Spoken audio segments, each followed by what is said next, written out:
Buon pomeriggio a tutti e benvenuti al sesto incontro per la definizione della nuova agenda digitale del Veneto 2025. Ci troviamo a Conegliano presso l'Innovation Lab Digitiamo, un Innovation Lab diffuso su tutto il territorio del comune, che ci ospita oggi per questo sesto appuntamento in cui parleremo del ruolo del digitale nel settore primario. Dopo quindi l'appuntamento di questa mattina che ci ha visti affrontare il tema del turismo e digitale a Treviso, ci siamo spostati qui a Conegliano per affrontare questo importantissimo tema. Lascio subito le parole di introduzione e saluti istituzionali al sindaco del comune di Conegliano, Fabio Chies. Buongiorno, innanzitutto un ringraziamento alla Regione per questo appuntamento sull'agenda digitale del Veneto 2025. Devo dire che per quanto riguarda Conegliano, Innovation Lab è stato innanzitutto un percorso vincente, perché ha visto coinvolti molti attori per partecipare e l'assegnazione ha permesso anche non solamente di avere oggi voi qui con noi, ma soprattutto anche di riqualificare un'intera area. Qua abbiamo oltre 400 metri quadri, circa 430 metri quadri che sono stati ridati alla città, in un'area tra l'altro che era un'area da riqualificare, per cui abbiamo raggiunto un doppio obiettivo, quello di riqualificare da un lato un'area importante della città, dall'altro di poter creare innovazione, creare confronto, creare dialogo, cercare di recuperare anche tutta quella parte giovane che comunque deve essere interessata e attratta rispetto a temi che sono temi che vanno approfonditi. Siamo una società che approfondisce poco, siamo una società nella quale è importante il dialogo, ma è importante soprattutto riuscire a non stare sulla superficie ma approfondire gli argomenti. Per cui vi ringrazio per essere qui oggi, vi ringrazio di questi appuntamenti, ma soprattutto spero che questi appuntamenti possano essere solo l'inizio di un altro percorso coinvolgente che deve essere appunto coinvolgente ed anche avvincente, perché riusciamo ad avvicinare la gente tanto quanto riusciamo a coinvolgerla. Per cui ringrazio la Regione nuovamente perché è stato un partner che è sempre stato vicino alla città e anche in questo caso ci ha permesso, ripeto, non solo di creare entusiasmo ma anche di riqualificare una zona che per noi è molto importante, una zona che non solo è stata riqualificata ma soprattutto viene riqualificata vivendola, che è quello che noi vogliamo fare. Le zone non vanno riqualificate solo da un punto di vista estetico del contenitore ma soprattutto dei contenuti, perché qui abbiamo contenitore e contenuto, per cui grazie a tutti voi e buon lavoro. Grazie al sindaco Fabio Chies per questa introduzione. Quindi lascerei la parola all'assessore regionale all'agenda digitale Francesco Calzavara che assieme a noi partecipa a questa maratona, ormai siamo al sesto appuntamento, che riguarda oggi il settore primario e che sicuramente ha nell'Innovation Lab un luogo fondamentale con cui noi andiamo a trovarli e a capire anche cosa stanno facendo. A lei, Assessore. Grazie, un buon pomeriggio a tutti. Oggi è giornata intensa accelerazione per arrivare velocemente alla definizione dell'agenda 2025, quindi questi due appuntamenti, uno questa mattina sul turismo e adesso proprio per il settore primario. Ma devo dire che mi fa particolarmente piacere vedere che il bando dell'Innovation Lab, che non si è occupato solo ed esclusivamente dei comuni capoluogo, ma arriva in altri 3 comuni del Veneto particolarmente importanti come Conegliano, come Bassano e come San Donà di Piave, e che hanno, almeno quello che vediamo oggi, la capacità di raggiungere un altro obiettivo, perché se si riesce attraverso progetti come questi ad arrivare anche a migliorare la qualità della vita di alcune aree del nostro territorio, credo che sia un obiettivo che molto probabilmente all'inizio dell'Innovation Lab nemmeno ci si era dati.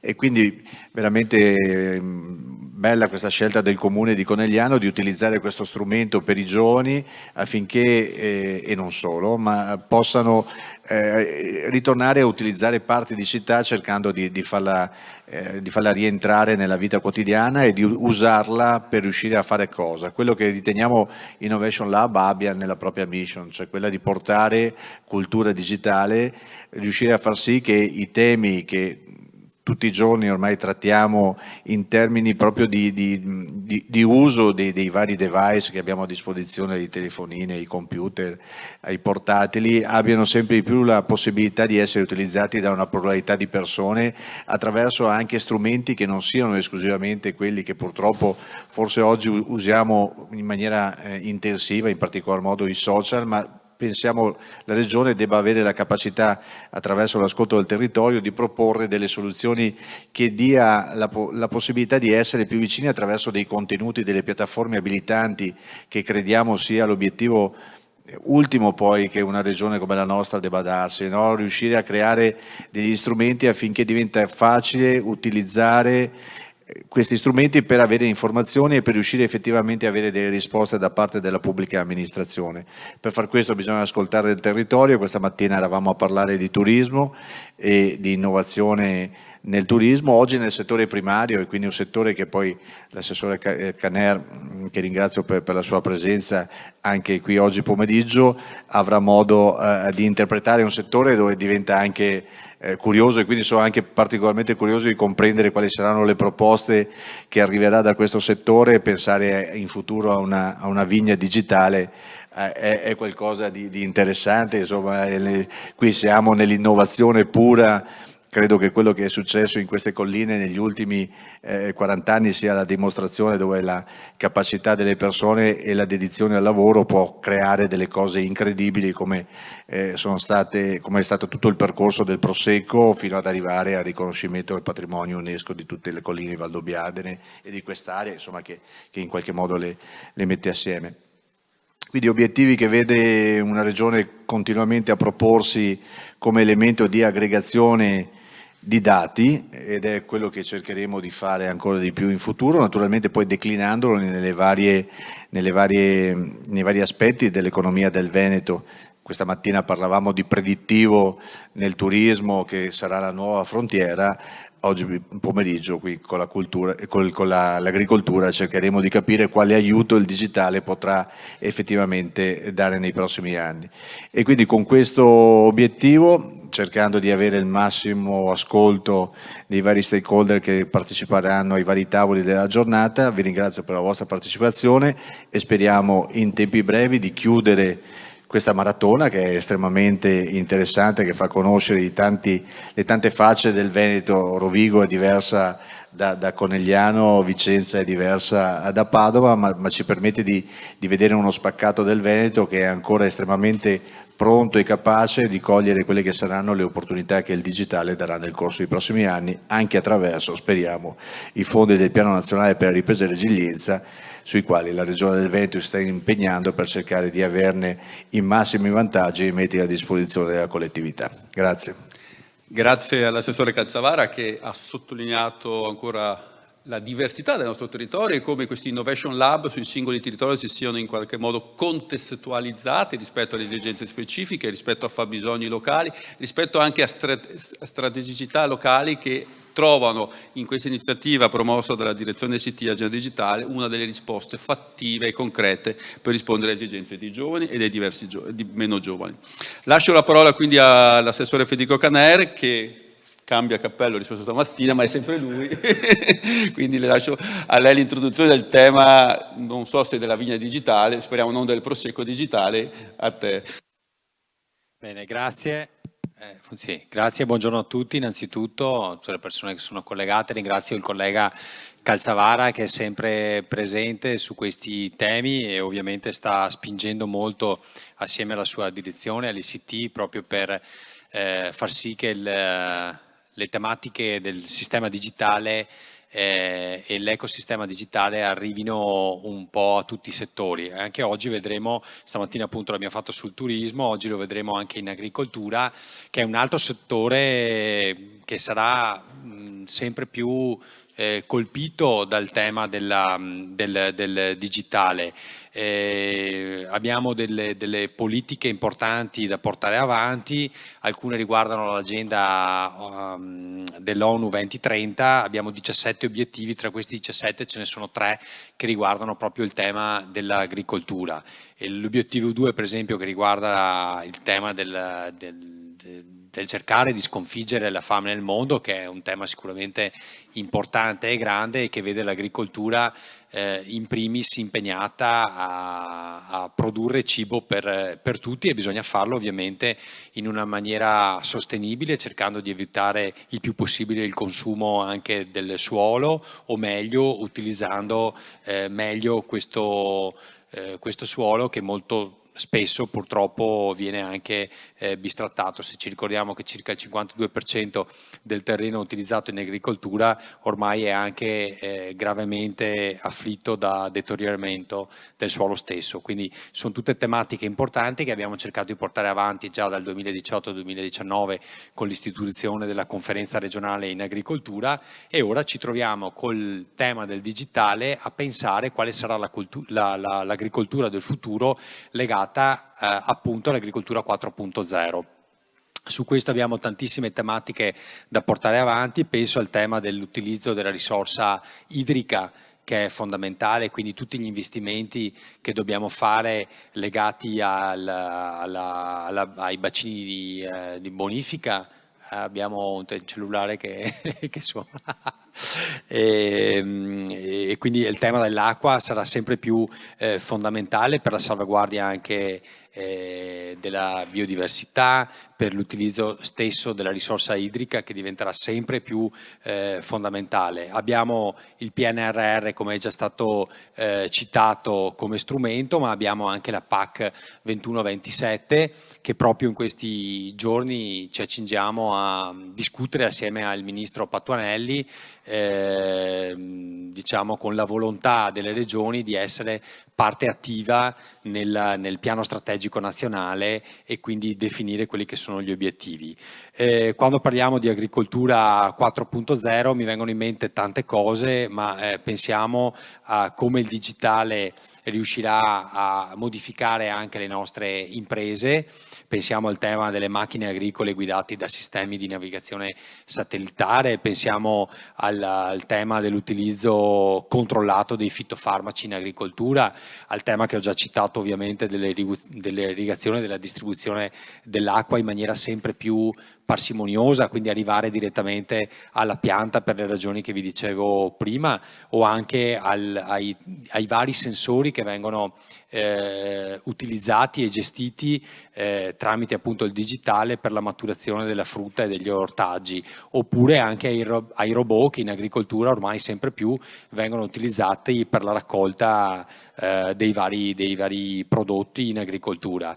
A parte il tema di Conegliano Valdobbiadene, dove qua abbiamo ancora la viticoltura eroica, dove la raccolta dell'uva viene fatta ancora a mano. Questo è giusto che lo ricordiamo, perché siamo in zona di OCG particolare. Però ovviamente qui non parliamo soltanto di colline di Conegliano Valdobbiadene, ma parliamo di agricoltura a 360 gradi in tutto il territorio veneto. Allora, quindi per riassumere, quali azioni può portare avanti l'amministrazione per riassumere tutto ciò?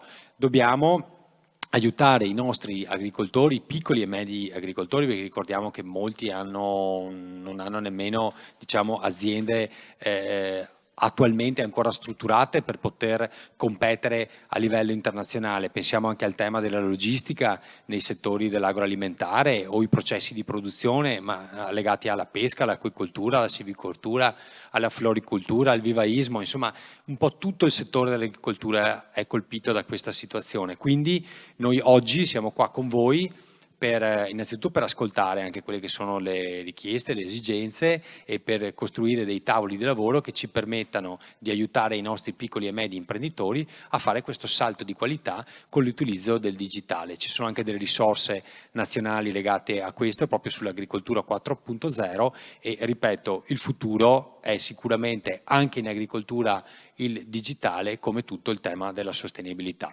Quindi vi ringrazio per l'attenzione e a presto. Grazie all'assessore Canera, che ha sottolineato la centralità di questa agricoltura 4.0 e come in realtà siano due facce della stessa medaglia, sostenibilità e digitale, e il mondo dell'agricoltura può essere veramente un ambito in cui sperimentare questa doppia innovazione, quella green e quella blu. Passo la parola adesso al dottor Andrea Comacchio, il direttore d'area Marketing, Territoriale, Cultura, Turismo, Agricoltura e Sport, per prospettare un po' le attuali iniziative della Regione Veneto in ambito di settore primario e digitale e quelle anche future.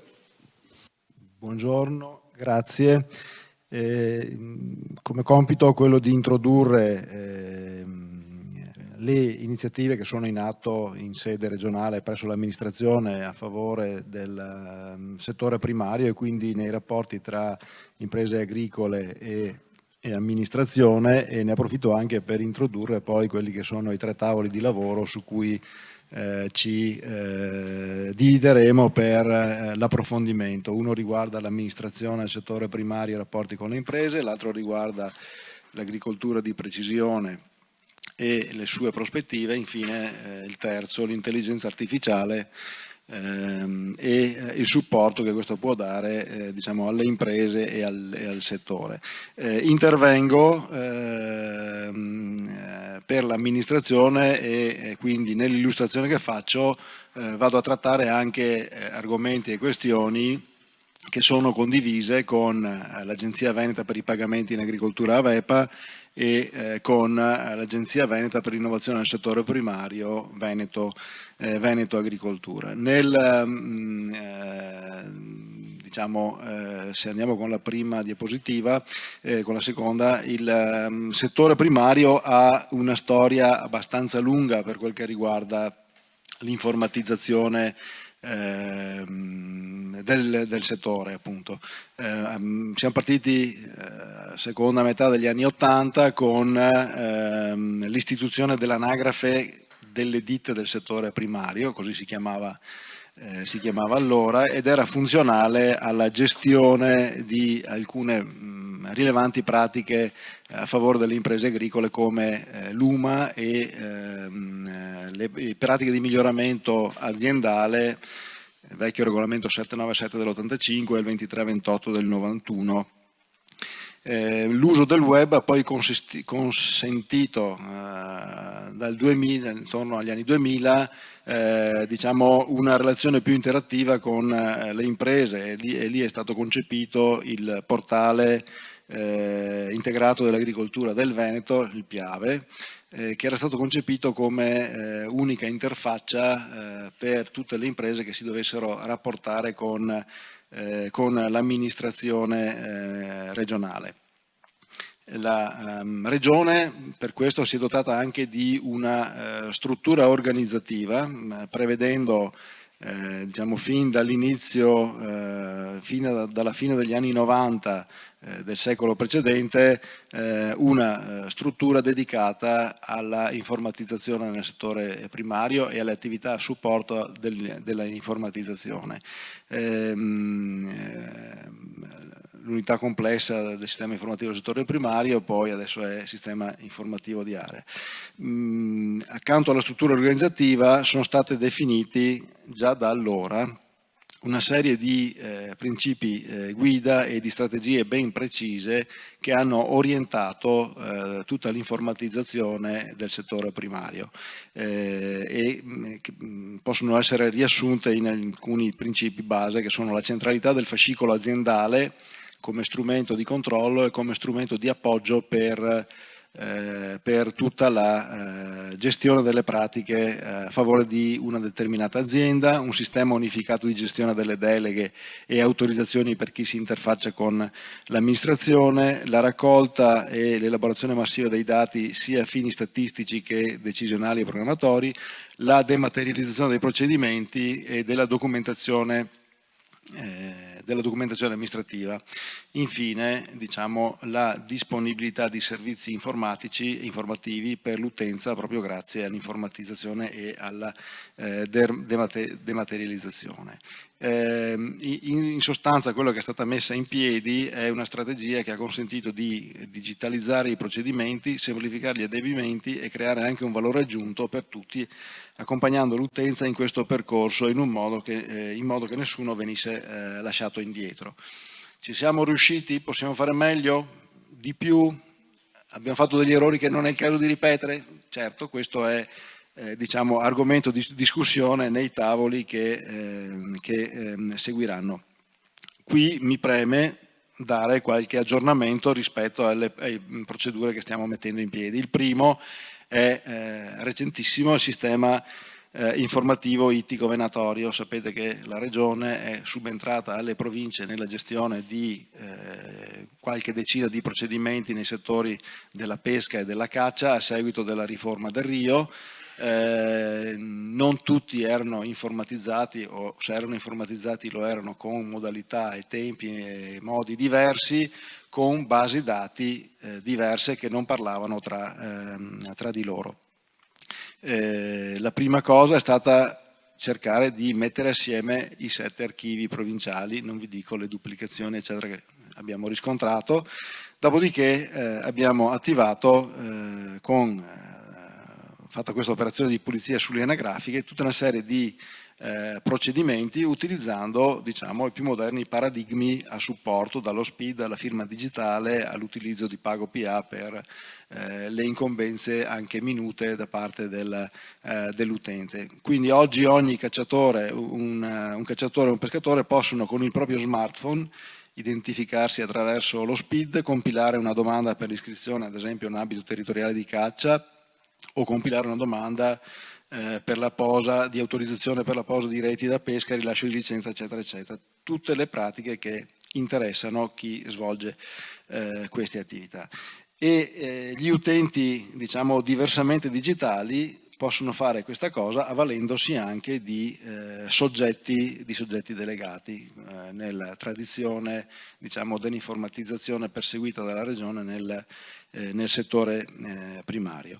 In futuro questo sistema potrà essere arricchito e migliorato, ad esempio integrandolo con la gestione della cartografia, consentendo così all'amministrazione verifiche più puntuali, ma anche allo stesso interlocutore verifiche della propria situazione, la correttezza delle istanze presentate, collegandolo anche ai documenti di pianificazione esistenti. Non è un mistero che in questo momento è in revisione il piano faunistico venatorio regionale e anche la carta ittica regionale.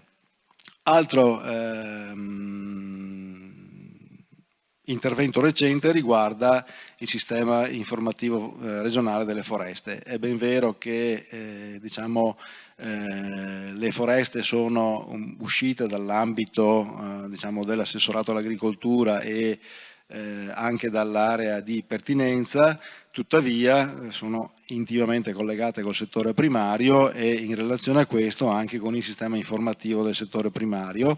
Abbiamo messo in piedi il sistema per la presentazione dei piani di riassetto e di riordino forestale e le procedure anche per richiedere i relativi finanziamenti. Il sistema è dotato anche dei moduli necessari per la gestione dei patentini di unità forestale e per gli utilizzi forestali, moduli che saranno rilasciati a brevissimo.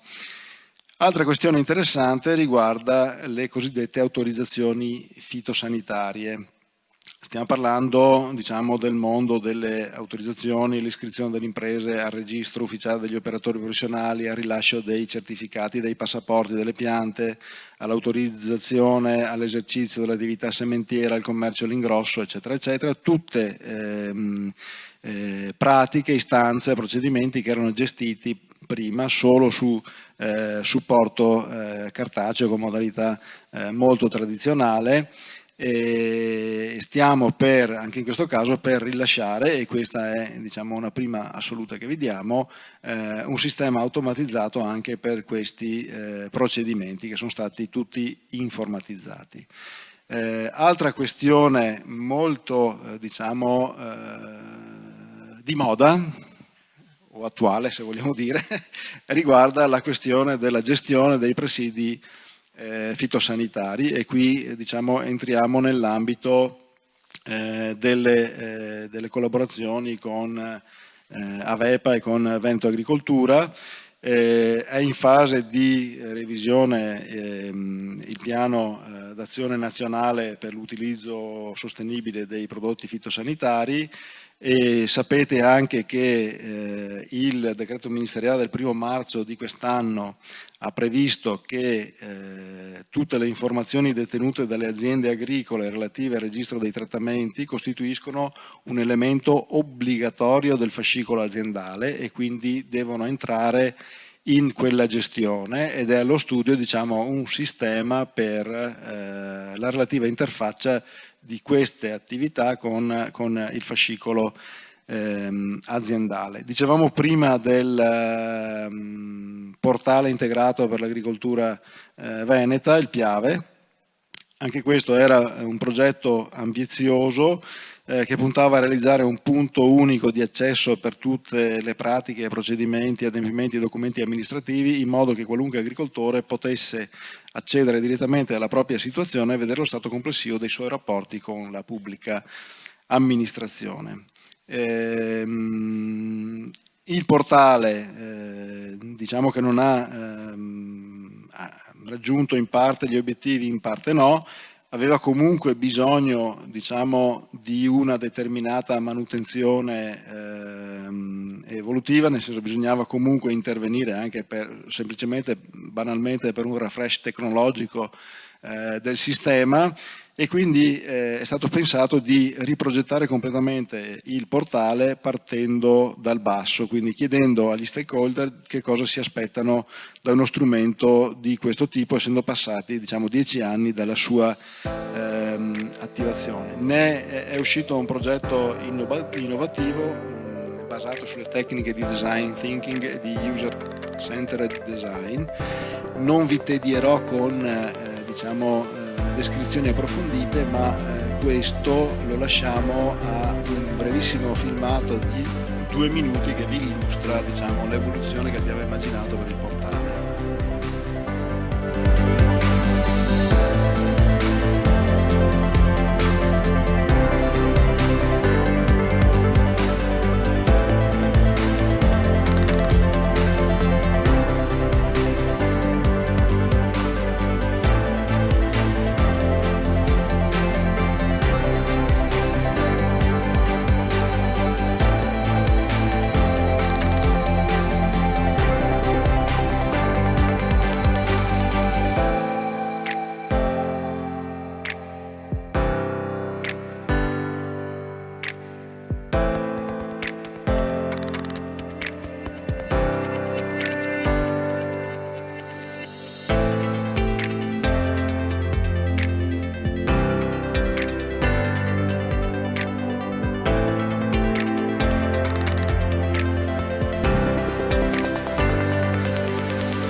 Cercando di avvicinarsi alla conclusione, diciamo, fin qui abbiamo parlato di quanto abbiamo fatto per l'informatizzazione dei rapporti tra pubblica amministrazione, utenti, imprese, eccetera.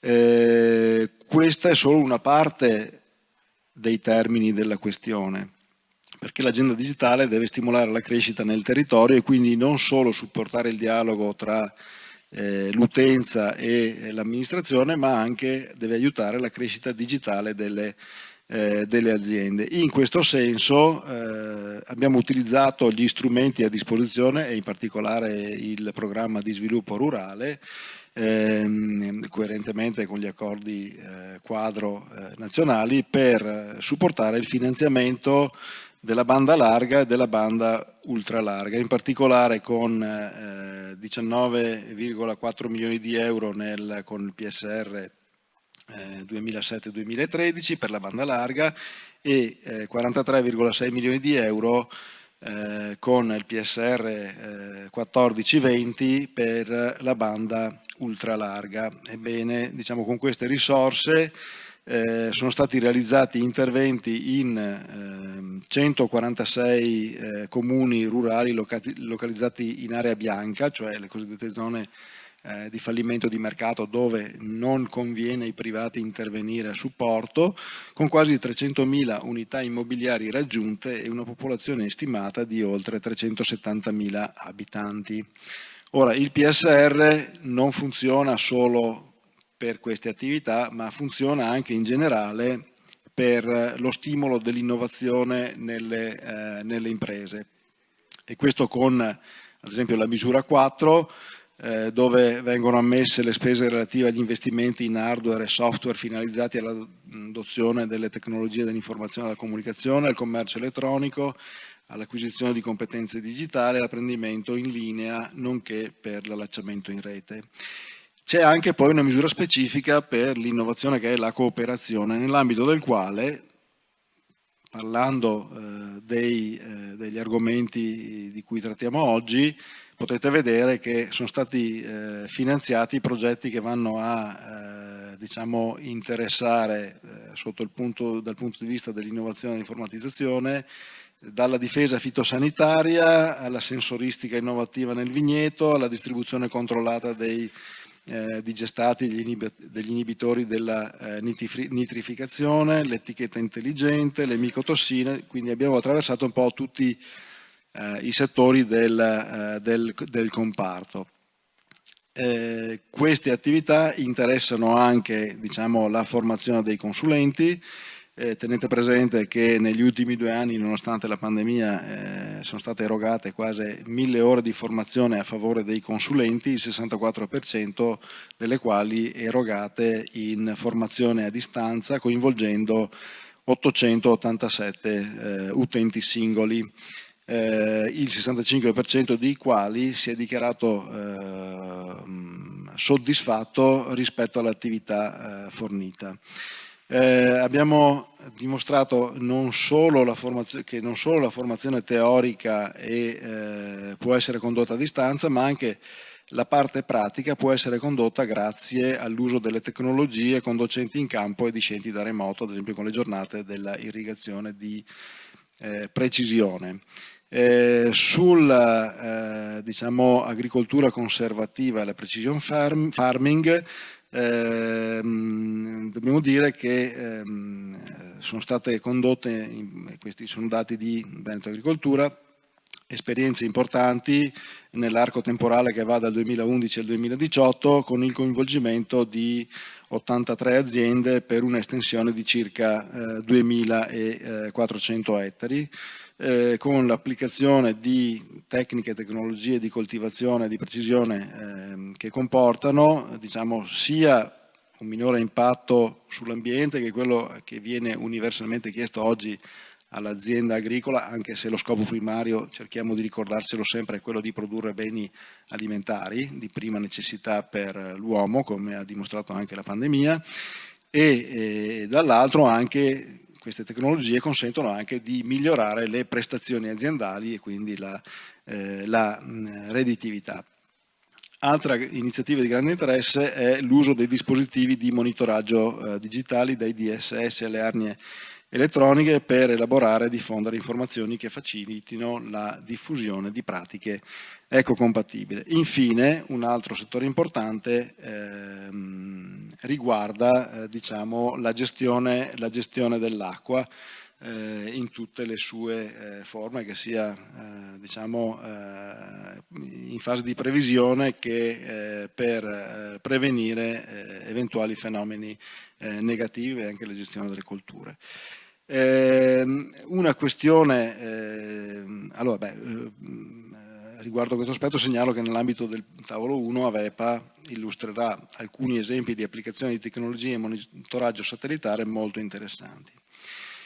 Questo è, diciamo, quello che stiamo mettendo in atto.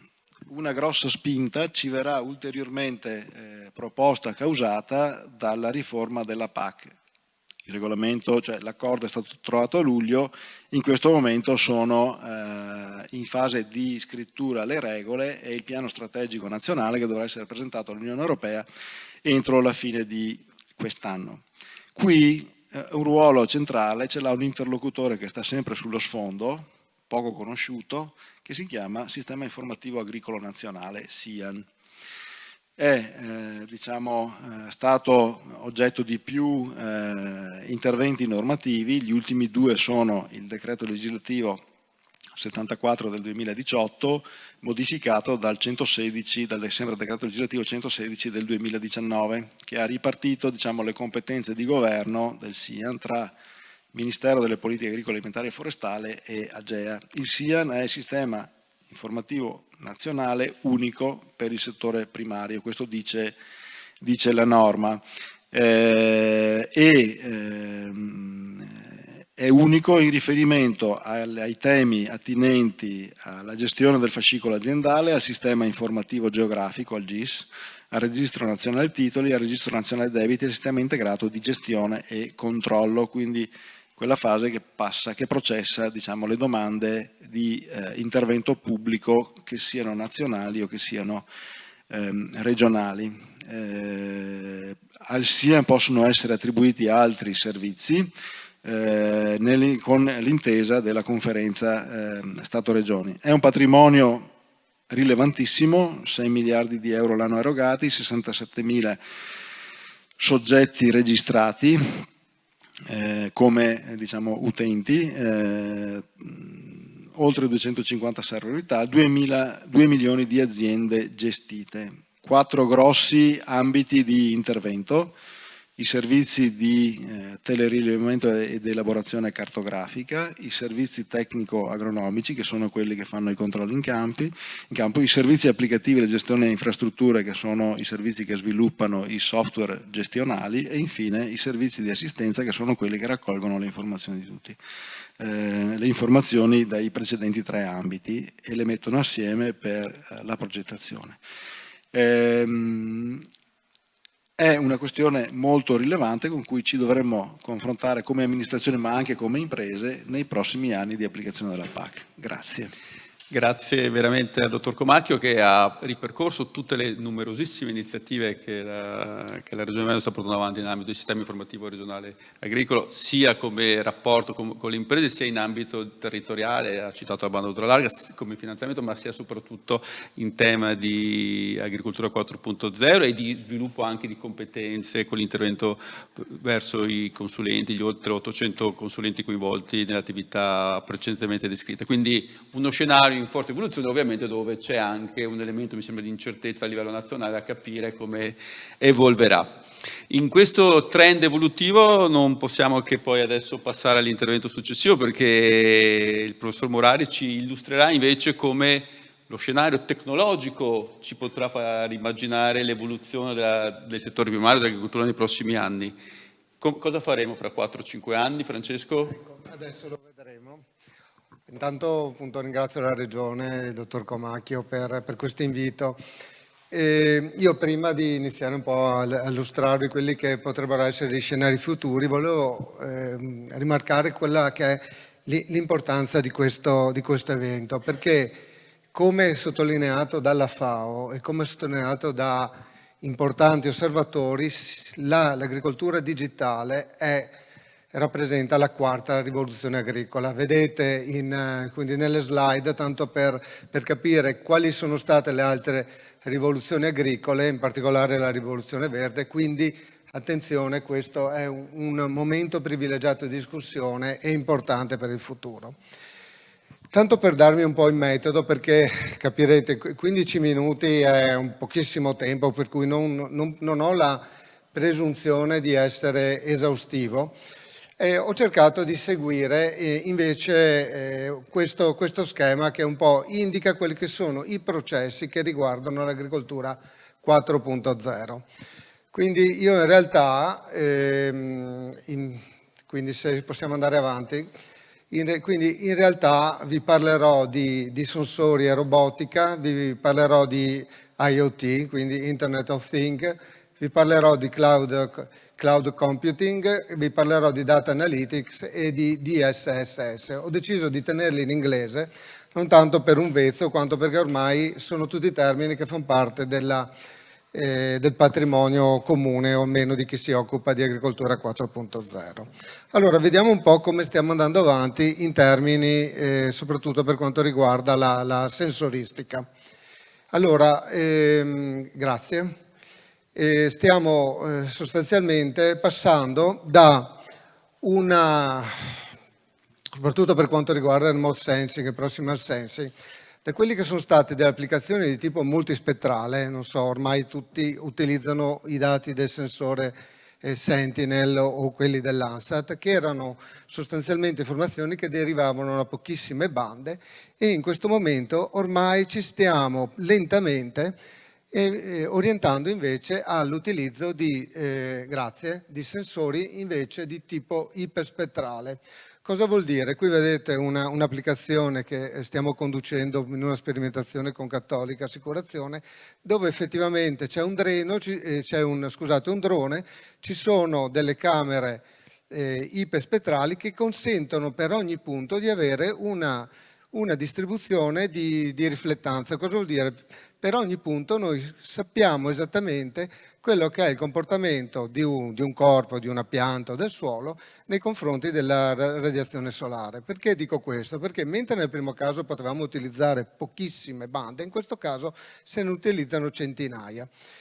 E questa informazione non solo ci viene fornita dai droni, ma anche in alto a destra potete vedere che sono stati lanciati quindi nello spazio nuovi satelliti, come ad esempio questo italiano, quindi Agenzia Spaziale Italiana, prodotto insieme a Leonardo, che è praticamente un sensore, anche questo è dotato di sensori iperspettrali. Grazie. Cosa possiamo fare in più grazie all'utilizzo di queste immagini iperspettrali?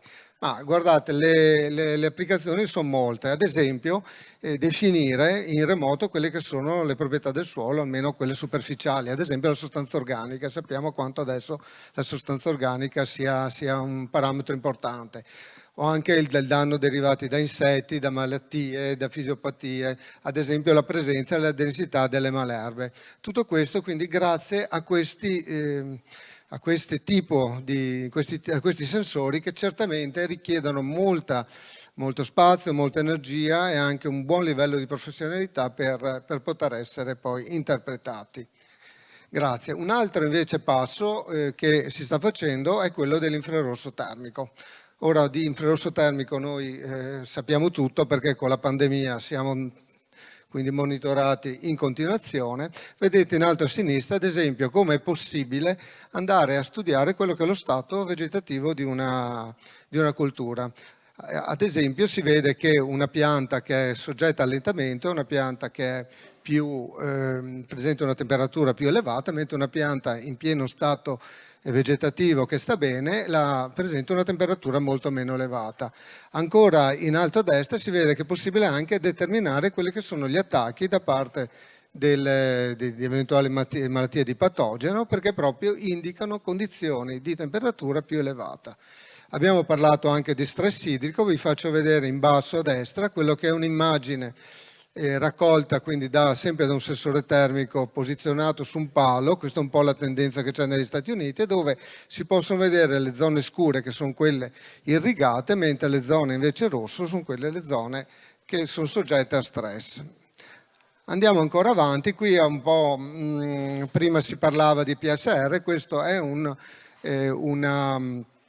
frutto di un progetto PSR dove un'altra quindi possibilità è quella proprio della visual imaging, cioè praticamente in questo caso si ha un monitoraggio in continuo della chioma e la possibilità quindi di ricostruire quello che è lo sviluppo della chioma e quindi dati che sono poi fondamentali per gestire ad esempio la distribuzione di fitofarmaci e via dicendo. Ci tendo a dirlo perché questa è una piccola azienda trevigiana che sta veramente producendo dei risultati e questi sensori che sono molto molto interessanti. Se andiamo a vedere il video, per esempio, si vede come, ecco, vedete come è possibile ricostruire quindi lo sviluppo della chioma, non solo la superficie ma anche il suo volume. Quindi tutte informazioni che poi saranno fondamentali per una gestione ottimale, ad esempio, della distribuzione dei fitofarmaci. Ora il problema è su quale piattaforma andremo a posizionare questi sensori. Questo è un bel dilemma, in quanto abbiamo visto che attualmente la tendenza è di produrre droni sempre più piccoli e oltretutto abbiamo visto che questi sensori hanno incominciato ad essere posizionati anche negli organi lavoranti delle macchine agricole. Per cui sostanzialmente il quadro è ancora un po' diciamo, non così chiaro. Io ho fatto un po' una ricerca su quelle che sono invece le previsioni di alcune società che fanno marketing, e quello che sembra è che effettivamente il mercato dei droni sarà destinato a aumentare. Qua vedete ad esempio dal 2018 al 2024 si prevede un aumento del 25% di quello che è quindi il fatturato dei droni. Allora, secondo punto, la robotica. Allora, in linea generale, nelle condizioni strutturate o semistrutturate come gli allevamenti o come ad esempio le serre, l'avanzamento della robotica è particolarmente notevole. E tanto è vero che quindi nelle stalle non è certamente raro avere dei robot che sono in grado quindi di mungere le bacche, così come quindi sensori che sono in grado di monitorare quindi in continuo la qualità del latte e via dicendo. Certamente più difficile è il campo, è il pieno campo, proprio perché sono condizioni non strutturate, sempre variabile, con una superficie mai ottimale e via dicendo. Grazie. Si può vedere da questo punto dove sta andando la robotica, su quali tipi di sensori. In effetti vedete un po' da dove e quali sono state le applicazioni. Qui si va dal monitoraggio delle malattie alla semina con i robot o allo spraying con i robot, oppure vedete anche alla gestione delle culture e via dicendo. Io però quello che vorrei sottolineare sono soprattutto le due applicazioni dove non solo la ricerca ma soprattutto anche l'industria sta spingendo, che sono quelle del controllo delle malerbe e quelle della raccolta, effettivamente dalla raccolta con robot meccanizzata. Qui ad esempio nel caso della gestione delle malerbe, soprattutto anche con i nuovi regolamenti comunitari, si sta cercando effettivamente di riuscire a intervenire in campo con questi robot e cercando di diserbare meccanicamente in modo tale da ridurre al massimo quello che è la distribuzione dei fitofarmaci. Se andiamo avanti vi faccio vedere un'applicazione interessante, per esempio di un drone che è dotato, scusate, di un robot, se si può vedere il video, grazie. Eccolo qua, vedete, questo è un robot che è dotato di sensori iperspettrali che sono in grado di effettivamente quindi di individuare le malerbe e di lanciare una scarica elettrica proprio per poter terminare la malerba. Questa è la tendenza. Io non so se dopo questo, che è un robot sperimentale, avrà poi un successo di tipo commerciale. Certamente alcune idee saranno sicuramente sfruttate anche proprio per la costruzione invece di robot che stanno sempre di più diffondendo proprio anche nei nostri appezzamenti. Secondo punto, e vado via velocemente, è la cosiddetta connettività, la cosiddetta Internet of Things. Quello che voglio vedere e quello che voglio mostrarvi, se si può andare avanti ancora, grazie. Ora i protocolli che sono stati utilizzati sono numerosissimi, qui sono anche un po' rappresentati in piccolo. Quello che volevo solamente sottolineare è che ormai in agricoltura si sta andando verso sistemi a basso consumo energetico, a basso costo, che hanno un buon range di trasmissione. Ora non è detto che poi non si possono utilizzare, come nella slide successiva, sistemi invece che sono un po' sistemi misti. Questo vi faccio vedere, questo è un sistema che è stato sviluppato dal mio collega per l'ottimizzazione dell'irrigazione. Qui si vedono tutta una serie quindi di sensori di umidità con un'antenna e una batteria a bassissimo consumo che sono tra loro collegati attraverso tecnologia RFID, che quindi l'informazione arriva ad un nodo e dopo questa attraverso sistemi telefonici viene mandata al cloud per poi dove effettivamente viene gestita l'informazione e vengono dati consigli irrigui proprio per un sistema di precisione. Andiamo ancora avanti, ecco un'altra Un altro aspetto importante sono anche i cloud sviluppati dalle grandi industrie. Questo qui ad esempio è quello della telematics della class. Un sistema che è molto molto interessante perché vedete noi conosciamo esattamente la telemetria delle mieti trebbie e soprattutto possiamo avere informazioni su quelle che sono le produzioni che vengono mappate, quindi una quantità di informazioni notevoli, interessanti, che poi alla fine potrebbero essere anche trasferiti, non so, ad esempio al controllore alla regione per poter ricavare altri tipi di informazioni. Quello che è importante è che si sta cercando, come è successo per l'ISOBUS, di trovare dei sistemi di interscambio unico, cioè la classe ha un sistema, la John Deere ha un altro. Ecco, si è visto che qua lo vedete un po' rappresentato, hanno sviluppato questo Data Connect che servirà e serve soprattutto per poter far parlare i diversi sistemi che di fatto quindi possono diventare uno strumento efficiente per i nostri agricoltori che non devono assolutamente diventare diciamo così, non devono fare sforzi particolari poi per far parlare tra di loro le diverse macchine che utilizzano in azienda. Ancora, andiamo avanti, qui arriviamo al Big Data. Io qua ho elencato tutta una serie di nomi. Big Data, Deep Learning, Machine Learning. Qui veramente questa mole di informazioni che arriverà con i sistemi IoT al cloud necessiterà di molti sforzi. Attualmente devo dirvi è quello che a mio avviso è il collo di bottiglia, cioè qui c'è bisogno ancora di ricerca, non è semplice, è un'informazione che arriva dalle singole aziende, però dalle singole aziende poi dovrebbe essere trasferita anche ad altri soggetti.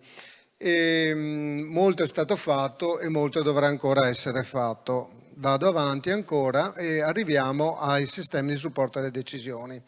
Sistemi a supporto alle decisioni. Ecco, è importante che l'agricoltore, una volta che verranno gestite tutte queste informazioni, non veda niente. Cioè, sostanzialmente è importante che ci sia un front-end, quello che l'agricoltore utilizza, e è importante che ci sia un back-end, quello che in realtà gli informatici dovranno sviluppare. Io qua vi mostro un software che abbiamo sviluppato per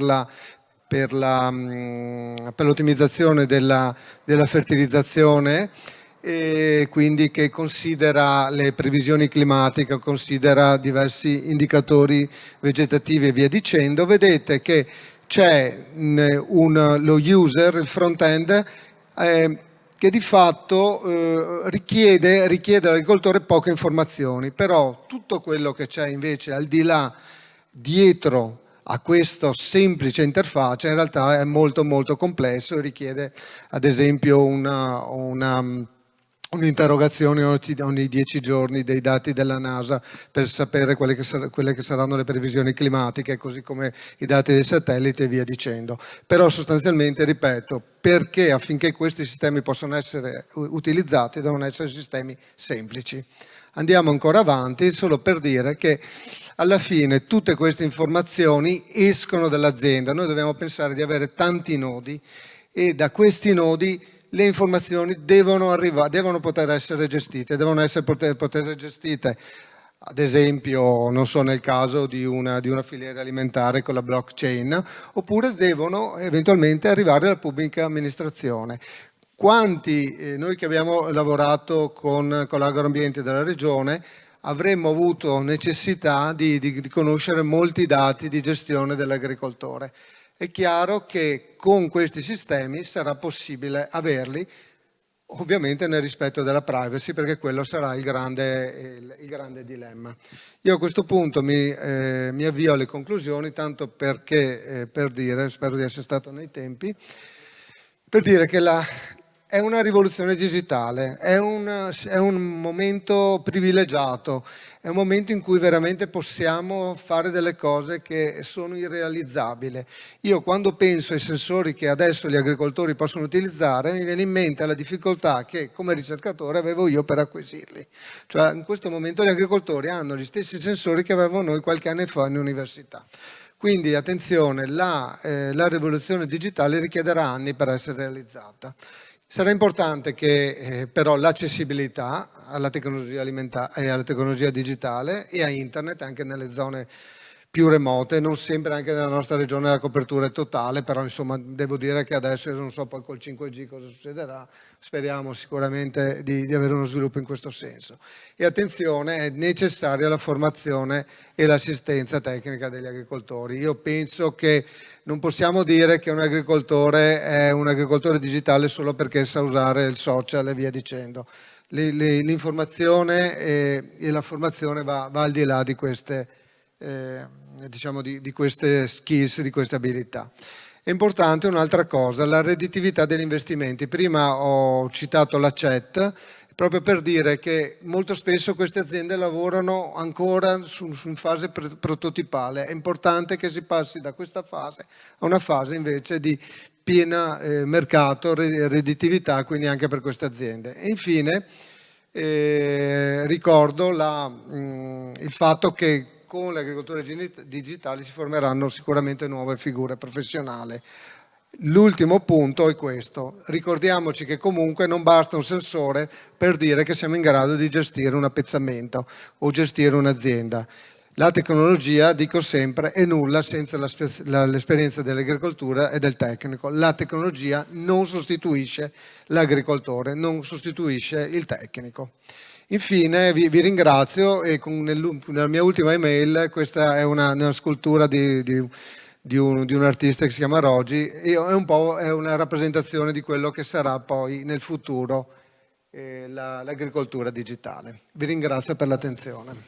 Grazie veramente a Francesco Morari che ci ha guidato in questo viaggio di un futuro ormai prossimo, come hai sottolineato tu, ma ricco di opportunità che partono però io partirei dal tuo ultimo aspetto della conclusione. La tecnologia è nulla senza le capacità, le competenze degli agricoltori e delle persone, quindi veramente un viaggio suggestivo che mette assieme sensori, robotica, Internet of Things, cloud, big data e sistemi per supportare le decisioni, con un tema difficilissimo e anche questo di estremo interesse, ma che va in qualche modo definito, della data governance. Questi dati che produco, che poi mando in un cloud magari di privato, possono tornare in un cloud pubblico per essere gestiti da un soggetto pubblico per fare le proprie politiche? La risposta per noi è ovviamente sì, ma ovviamente... E avrebbe delle potenzialità enormi soprattutto pensiamo, non so, alla valutazione delle misure agroambientali e via dicendo, quindi poter appunto recuperare questi dati. Dopo non lo so in termini poi di gestione. Come hai detto correttamente tu, il futuro è nostro, cominciamo a pensarci, perché se cominciamo a pensarci cominciamo anche a trovare delle soluzioni condivise e ovviamente a fare un passo in avanti. Quindi con questo intervento molto suggestivo finisce questa prima parte del pomeriggio, inizia la seconda parte con i laboratori di co-design. Permettetemi fin da subito di ringraziare i nostri facilitatori, i moderatori Andrea Boer e Gianluca Bevilacqua, che faranno da facilitatori al tavolo 1, amministrazione del settore primario e innovazione digitale, come migliorare il dialogo tra PA e imprese sfruttando tutte le potenzialità del digitale. Grazie Andrea, grazie Gianluca. Al secondo tavolo abbiamo il dottor Stefano Barbieri, che gestirà un tavolo dal tema l'agricoltura di precisione è ormai una realtà, ma cosa manca ancora e come l'agenda digitale può favorire la sua adozione ed estensione. Giorgio Trentin modera il tavolo numero 3, tracciabilità, intelligenza artificiale, blockchain, big data, come la tecnologia può supportare la creazione di una rete virtuosa tra produttori, trasformatori, pubblica amministrazione e consumatori, come può supportare in poche parole un ecosistema digitale che sia win-win per tutti. Quindi ringraziamo ancora i nostri moderatori, quindi Andrea Boer, Gianluca Bevilacqua, Stefano Barbieri e Giorgio Trentin. Sono le 16:10, ci rivediamo in plenaria alle 17:10. C'è un'ora di tempo per lavorare tutti assieme, avete nella chat il link dei 3 tavoli, vi invito quindi a collegarvi con i 3 tavoli e ci vediamo in plenaria per le conclusioni finali e per il riassunto dei 3 tavoli alle 17:10. Buon lavoro a tutti.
Buonasera a tutti e ben ritrovati. Come promesso erano le 16:10 quando ci siamo lasciati, sono le 17:13 per riprendere la restituzione dei lavori dei 3 gruppi. Iniziamo subito da Andrea Boer e Gianluca Bevilacqua. Andrea Boer è qui alla mia sinistra e ha potuto gestire e moderare il tavolo numero 1, amministrazione del settore primario e innovazione digitale, come migliorare il dialogo tra PA e impresa sfruttando tutte le potenzialità digitali. Andrea, com'è andato il tuo tavolo? Che spunti avete raccolto? Adesso citiamo così i temi principali che sono usciti dalla discussione. Il tavolo era un tavolo misto, c'erano sia rappresentanti del mondo delle imprese, sia rappresentanti del mondo della pubblica amministrazione regionale e anche locale. Un primo tema che è stato sviluppato, che è stato una prima proposta che è stata lanciata, è quella di mettere a disposizione le banche dati, no? Questo non è un tema nuovo, però è un tema su cui c'è ancora parecchio da fare. Perché dico che non è nuovo? Perché è abbondantemente trattato e previsto dal codice dell'amministrazione digitale, ma sappiamo che per vari motivi non sempre poi queste cose si riescono a fare in modo agevole, per cui questo è un tema sicuramente su cui ci sarà da lavorare. Quindi le banche dati dell'amministrazione devono in qualche modo essere restituite a chi ha contribuito alla loro formazione. E anche il tema di migliorare il popolamento. Cioè noi utilizziamo tante applicazioni per chiedere dati alle aziende, ma molto spesso questi applicativi richiedono di inserire informazioni che magari sono già disponibili in altre fonti, quindi in altre banche dati, per cui migliorare gli automatismi e migliorare i flussi di ingresso in sostanza, no? Per semplificare la vita alle imprese e ai loro rappresentanti e far risparmiare il loro tempo. Altro tema, sempre dal punto di vista dell'utente finale, del mondo imprenditoriale, è quello della standardizzazione. Quindi standardizzazione, ma anche non solo standardizzare, ma anche uniformare e unificare addirittura, no? Cioè è stato detto che ci sono tante applicazioni che spesso si ripetono, no? Si assomigliano. Io penso anche a quelle aziende che si trovano a interagire con pubbliche amministrazioni diverse, ci sono grandi aziende agricole che si interfacciano con regioni diverse e quindi a questo punto si trovano a dover utilizzare applicativi diversi. Quindi è importante il tema della standardizzazione, ma anche quello dell'unificazione. È stato fatto l'esempio dello SPID, che è un ottimo esempio, no? Perché al di là dei primi, come al solito quando si introducono cambiamenti importanti, c'è qualche mal di pancia, però dopo si capiscono i vantaggi e si capisce la semplificazione che ne deriva. Quindi un po' l'informatica, no? Come diceva un nostro vecchio collega, l'informatica non è tanto democratica, all'informatica piace centralizzare, piace standardizzare il più possibile, insomma.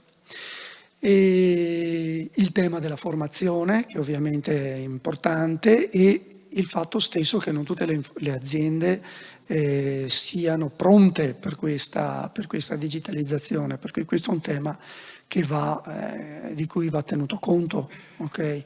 Ci sono alcuni adempimenti che ancora oggi possono essere assolti in forma cartacea perché la legge lo consente, e questo anche perché tante aziende sono piccole e non sono in grado di informatizzarsi e di digitalizzarsi, però questi scenari piano piano diventeranno sempre più residuali e andranno sempre più a ridursi, quindi questo è un tema che abbiamo anche posto noi come PA al mondo delle imprese, dicendo attenzione, perché dovrete anche far fronte anche a questo, no? Assistere i vostri colleghi più piccoli come dimensioni.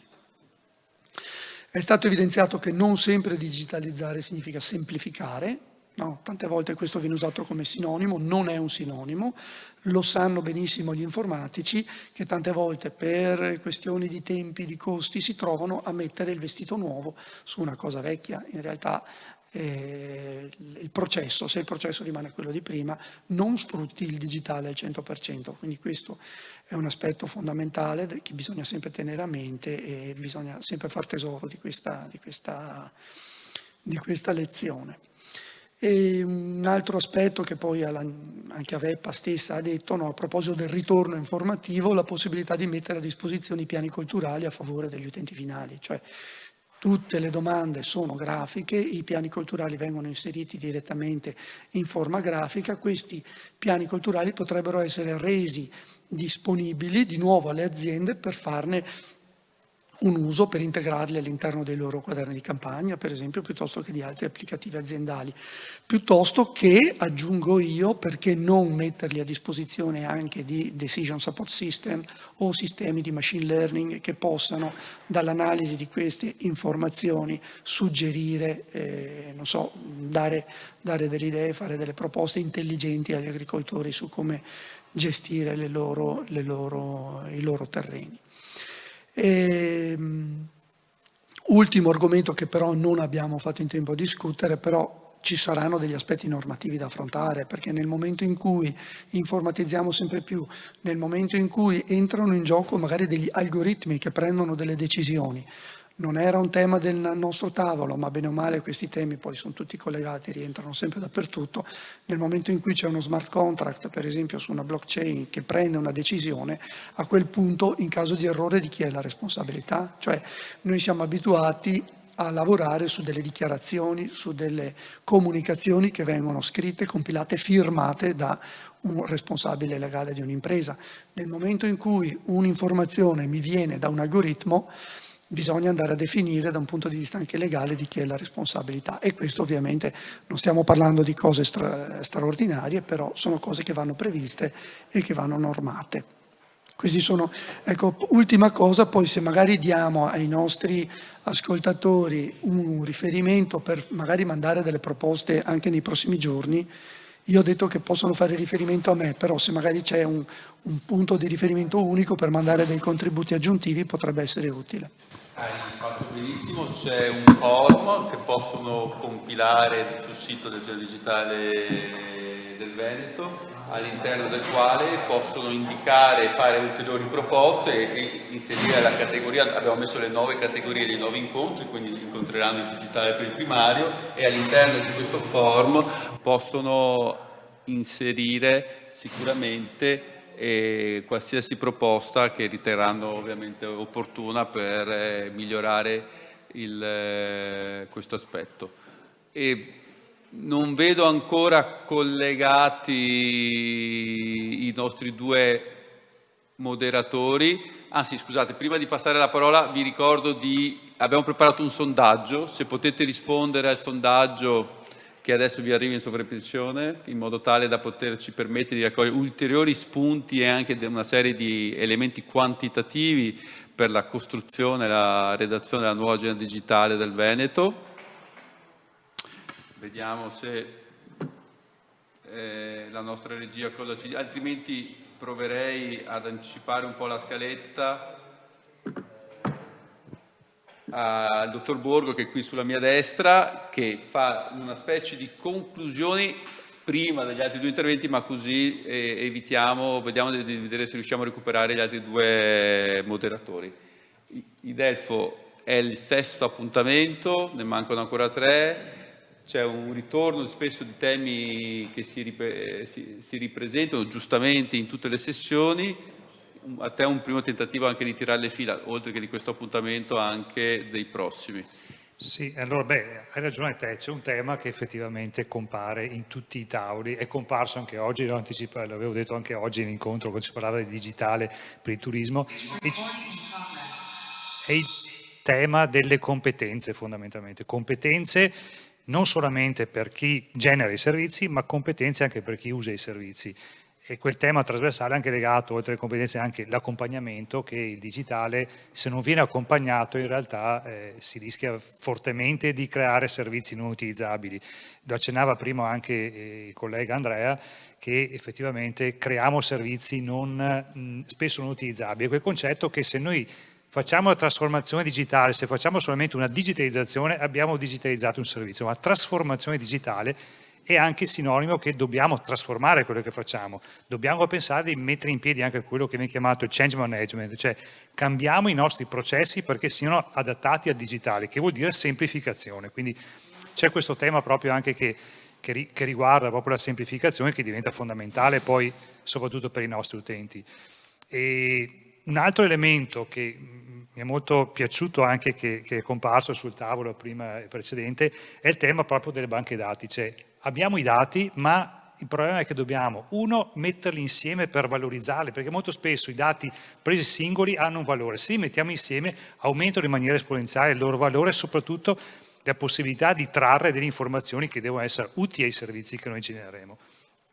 E cosa fondamentale, restituire i dati. Molto spesso noi li accapariamo come pubblica amministrazione, deteniamo tantissimi dati, non siamo in grado di restituirli proprio a chi li ha generati. Ecco, uno tra l'altro dei tentativi che noi stiamo facendo anche con l'Innovation Lab è proprio quello di mettere a disposizione i dati che la pubblica amministrazione ha perché vengono utilizzati. E anche all'interno dell'amministrazione ovviamente, perché siamo spesi. Tra l'altro, elemento molto fondamentale, che lo hai accennato te anche, che è molto importante soprattutto per chi fa il responsabile della transizione digitale, no? È il concetto del once only. Quindi non riusciamo effettivamente abbiamo i dati ma non mettiamo a disposizione, quindi ognuno poi quando gli serve qualcosa li chiede all'utente finale, scarica sull'utente finale l'onere di avere l'informazione. No, il concetto fondamentale del once only è quello che deve guidarci, è che mettere in circolo i dati che ciascuna amministrazione ha.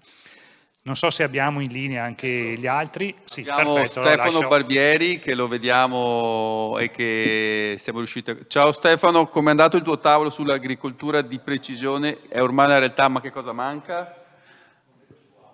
Però non...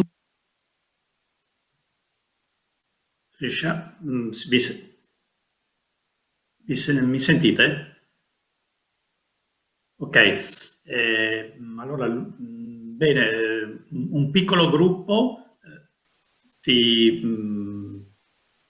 vediamo se evitiamo questo ritorno.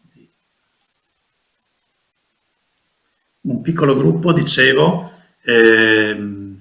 di 6-7 partecipanti che però hanno fornito una serie di considerazioni. Mi dispiace che credo di non riuscire, se non mi date qualche indicazione, di potervi mostrare la sintesi che deriva da una serie di domande che ci siamo fatti, sono state le due domande: che cosa manca e che cosa si può fare. Se non c'è la possibilità di farvele proiettare, ve le descrivo sinteticamente e come peraltro prima si andava a ricordare, il tema della conoscenza, il tema della formazione degli operatori è il tema sempre prioritario, sia nella evidenziazione di che cosa manca, sia di cosa su cosa poter intervenire.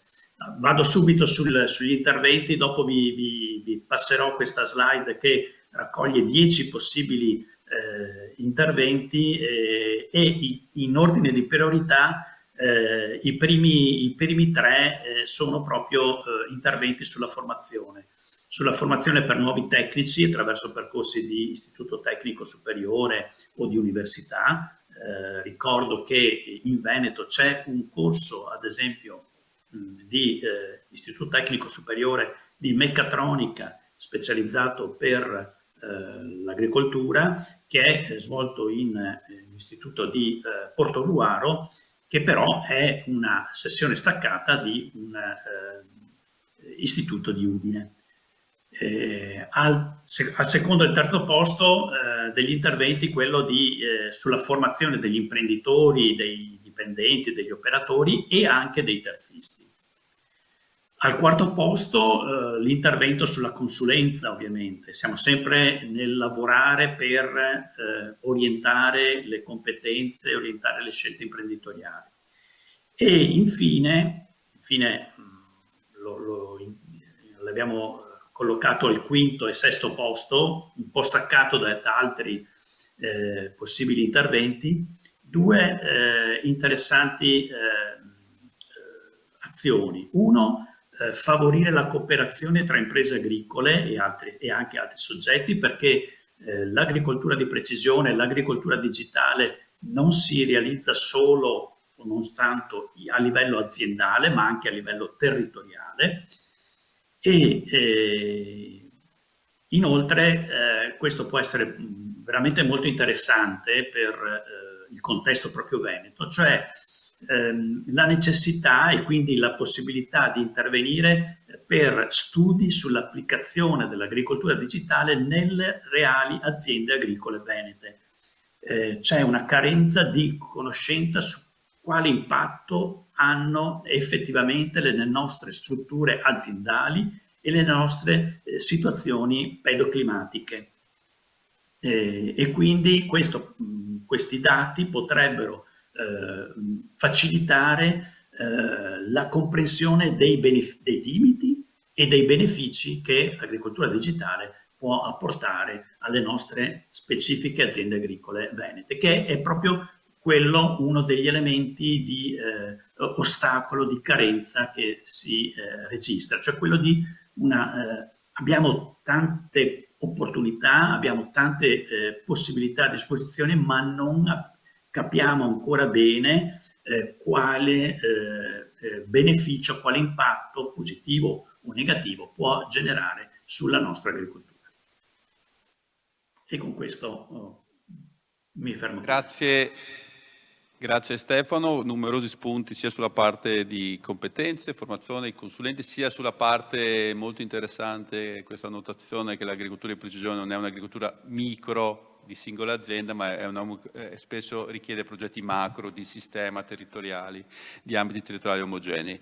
Passerei adesso la parola a Giorgio Trentin, moderatore del terzo tavolo Tracciabilità, Intelligenza Artificiale, Blockchain, Big Data. Eccoti qua, ciao Giorgio, come è andato il tuo gruppo? Ciao a tutti, buongiorno. Intanto, allora, innanzitutto grazie perché mi hai definito moderatore e in realtà non ho dovuto moderare, ma perché non c'era la gente che faceva, diciamo, a gomitate per parlare, quindi abbiamo dovuto un attimino stimolare, quindi facilitatore è il termine più appropriato. Eravamo un ristretto numero, diciamo che con le regole Covid avremmo fatto 2 tavoli da 6 in un ristorante, quindi niente di che. Rispetto, ecco, agli iscritti è mancata la parte delle imprese di trasformazione, dei consorzi di tutela, dei soggetti, diciamo, aggreganti come le cooperative.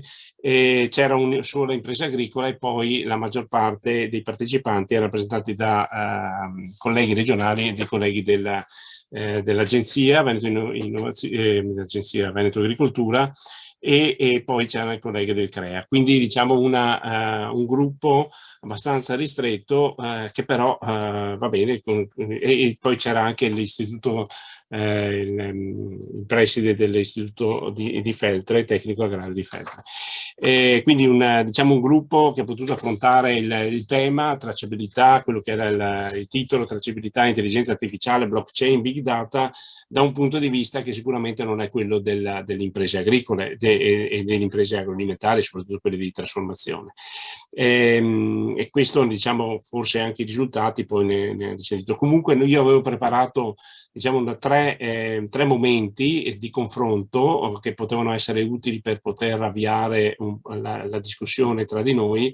Il primo momento aveva l'obiettivo di indagare praticamente, visto che nel titolo si parlava come queste tecnologie possono supportare la creazione di una rete virtuosa tra produttori, come quindi bisogna trovare un punto di accordarci cosa si intende innanzitutto per rete virtuosa, perché ognuno di noi potrebbe avere un'idea di rete virtuosa, e quindi il primo quesito che è stato sottoposto ai partecipanti è di descrivere attraverso l'utilizzo di 1, 2, 3 aggettivi la caratteristica che dovrebbe avere una rete tra produttori, trasformatori, pubblica amministrazione e consumatori per essere considerata effettivamente virtuosa.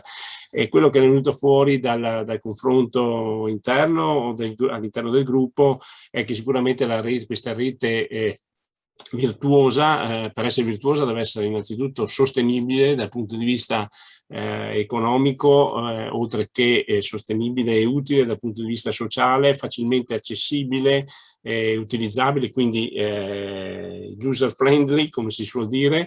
Deve essere collaborativa e cooperativa e deve essere caratterizzata, diciamo, da una sicurezza sulla validità dei dati che effettivamente vengono scambiati all'interno di questa rete. Qui diciamo si pone poi il problema di dire bene chi garantisce la veridicità e la certezza e l'affidabilità del dato che poi potrei utilizzare io come impresa, come pubblica amministrazione nello svolgimento della mia attività. Però ripeto, è mancato un po' il punto di vista dei produttori.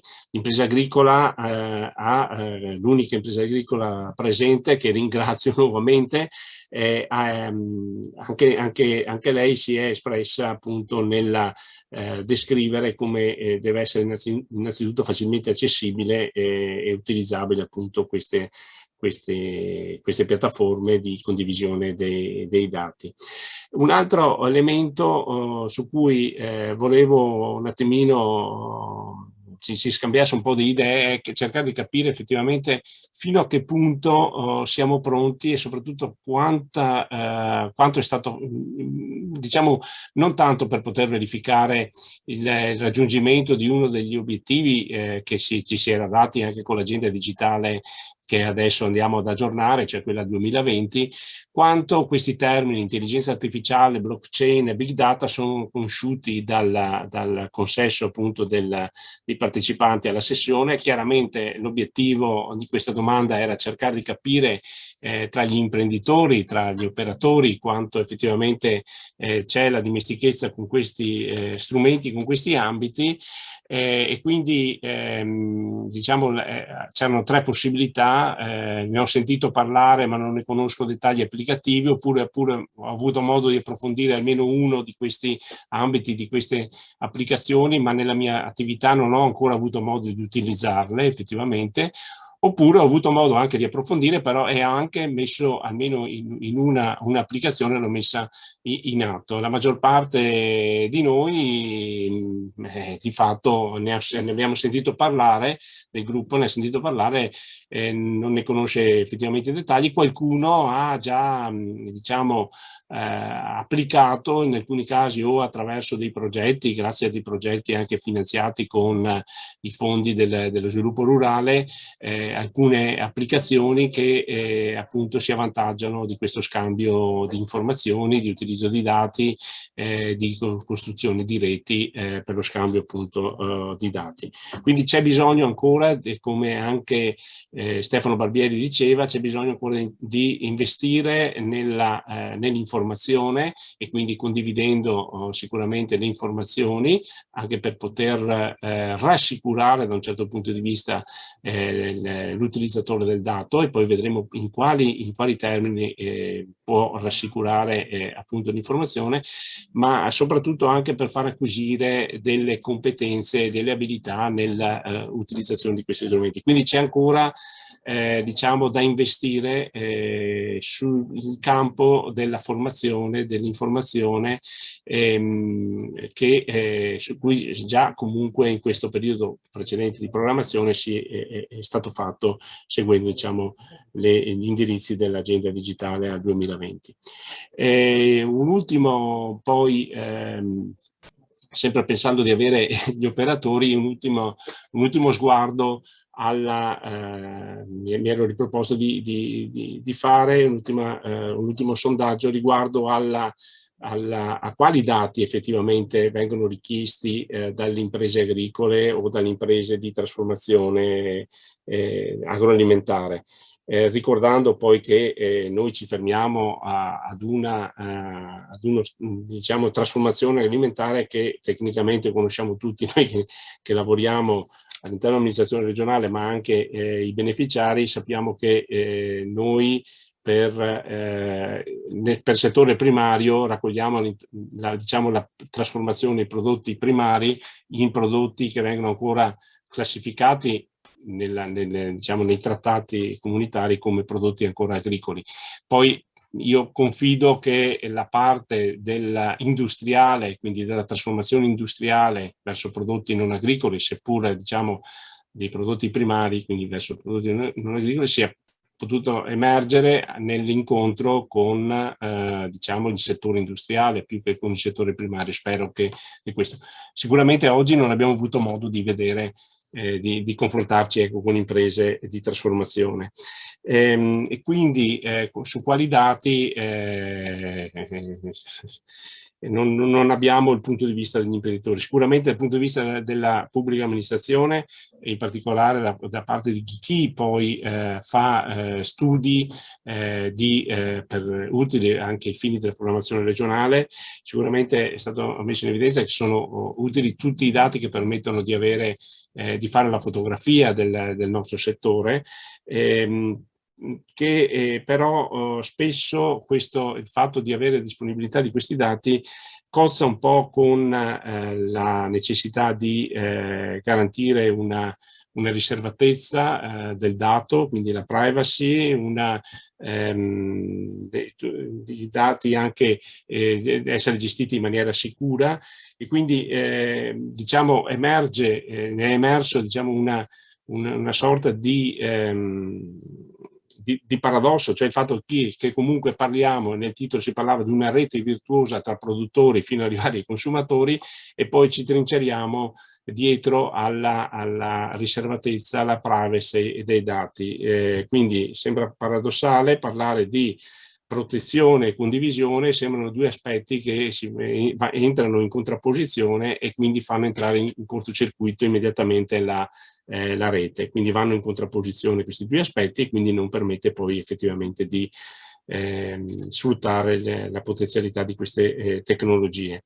Quindi anche da questo punto di vista c'è bisogno di insistere con l'informazione, quello che dicevo prima, per aumentare la cultura della condivisione dei dati. Da una nostra comunque discussione interna sicuramente sono utili anche flussi di dati provenienti da settore primario, settore della trasformazione agroindustriale, per poter avviare anche dei nuovi percorsi di economia circolare e di bioeconomia. Basterebbe pensare a una raccolta dei dati provenienti riguardanti gli scarti che provengono da queste attività, soprattutto dall'industria di trasformazione, e queste quantità potrebbero poi dare origine a delle filiere di utilizzo di questi materiali che per un processo sono di scarto, ma per un altro processo conseguente possono diventare di estremo interesse, anche perché a volte addirittura quanto può essere estratto da questo materiale di scarto può addirittura superare in valore quanto invece è stato il primo prodotto della trasformazione. Quindi c'è grande prospettiva per poter individuare anche dati da poter raccogliere e di interesse, che a questo punto diventa anche di interesse pubblico per poter fare delle programmazioni, e c'è sempre comunque il rischio di vedere il tutto proprio cadere nel momento in cui c'è un certo sospetto nella comunicazione del dato e nella condivisione, perché il dato sì è utile e può essere di interesse pubblico, ma proprio perché il pubblico ha anche una funzione di controllo, potrebbe essere oggetto di controllo, e quindi deve esserci un chiaro patto tra chi dà il dato e chi poi lo utilizza, di non poter essere utilizzato poi ai fini del controllo, almeno alcuni dati sicuramente. Poi ci saranno degli altri dati invece che hanno l'obiettivo proprio di raccogliere i dati ai fini del controllo, e quelli, va bene, si sa che l'obiettivo è soprattutto quello, e quindi l'utente lo sa già. Io e tutti noi dobbiamo dichiarare il nostro reddito ai fini dell'imposizione fiscale, quindi lo sappiamo. Ho finito. Grazie, hai fatto un'ottima sintesi. Mi sembra di capire che questo tema di data governance, di come utilizzare i dati, è un tema centrale che si sta riproponendo in tutti gli eventi, ovviamente abbinato a quello che citavi tu prima di formazione, informazione, comunicazione e probabilmente, come hai detto tu, anzi un doppio ringraziamento, perché non solo hai fatto da moderatore oggi, ma hai fatto anche da facilitatore, sostenendo l'interazione tra i partecipanti, che non è mai facile, soprattutto a distanza. 2 parole conclusive al dottor Borgo? Lo dico in 2 parole, così siamo nei tempi, che riassume in realtà i 2 tavoli: cooperazione e comprensione.